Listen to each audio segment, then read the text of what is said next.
Okay, so I'm here down at Occupy Vancouver, and I just had a really long conversation with a guy who's all about the wild salmon, and unfortunately we didn't get it on tape, but I just want to explain it a little bit right now from what I understand his position to be before I lose all of that information, before I forget it all. The guy living here with his dog, he's going to be here all weekend too, so you can go talk to him yourself if you want. He's really knowledgeable. He used to work for a company. He's got a degree in business or master's or something like that, and so he used to work in an office much like the ones behind us.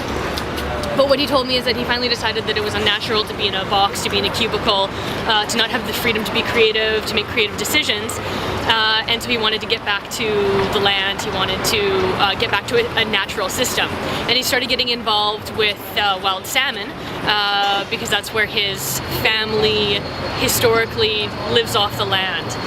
So I asked him about wild salmon because, I mean, I think I have an idea that I like the idea of wild salmon over fish farmed, and we started to talk about it. He gave me a ton of information, of which some of it I wrote down. And you got a bit of time to get down here and talk to this guy, because what his intention is to stay here until it's illegal for the open net, ocean-based aquaculture. I have it written down. This is my notes. It's terrible notes. For those systems to not be allowed to exist any longer. So we had to go into metaphor because it's very difficult to explain. We'll go over here. So basically, what he explained is that, let's say this pond is the ocean, and Norway. It just so happens that it's Norway. They perfected a system, and what their system is that in this ocean, let's say this is the ocean that Canada owns, right?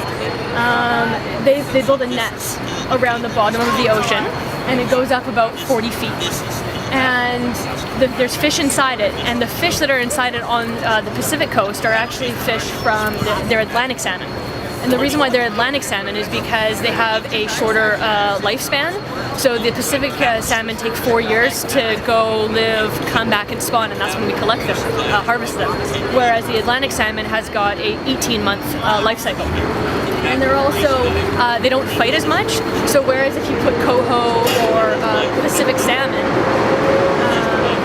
into a netting area like this, they'll actually fight each other, and they'll harm each other because there's not enough space. So the Atlantic salmon is ideal in terms of how quickly you can harvest them and how much they get along in a smaller space. So the problem with this is that, well, there's a few problems. One of them is that now we've got a foreign species on the Pacific coast.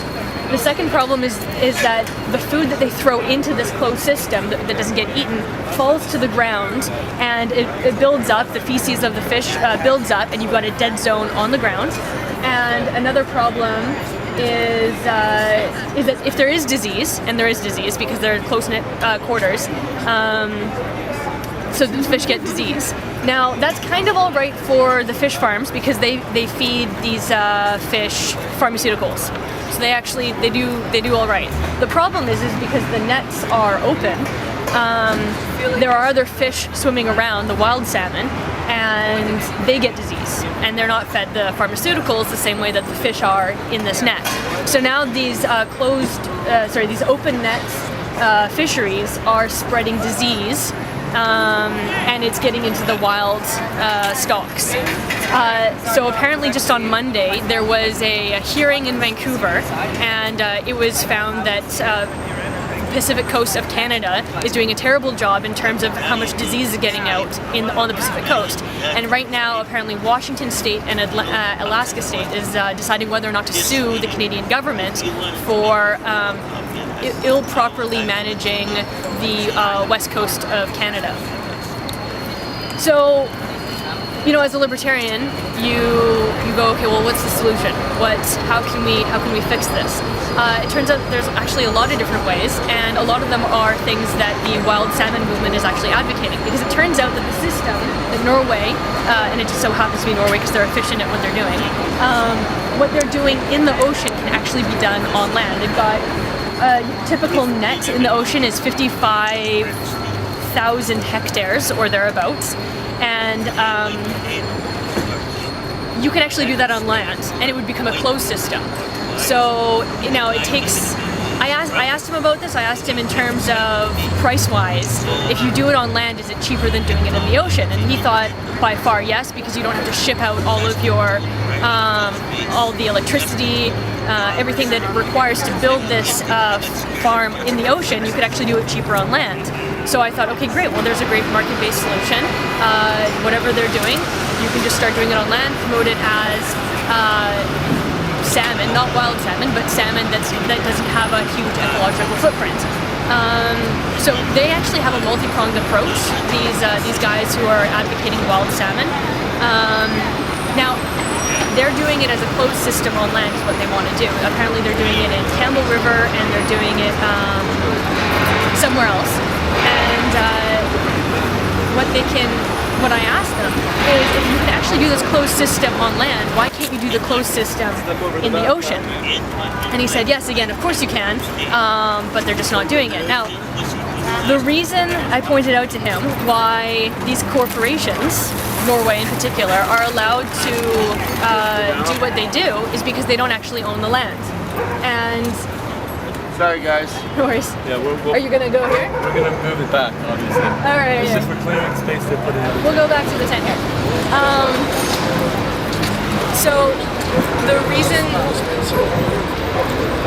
why Norway is able, not Norway, a corporation owned by Norwegians is allowed to do what they do is because they don't actually own that land that they've built their salmon farm on, aquaculture.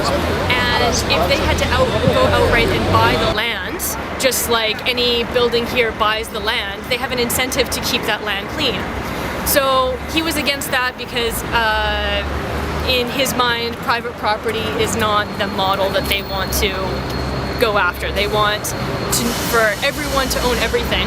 He wouldn't agree with me that when that happens, no one owns anything.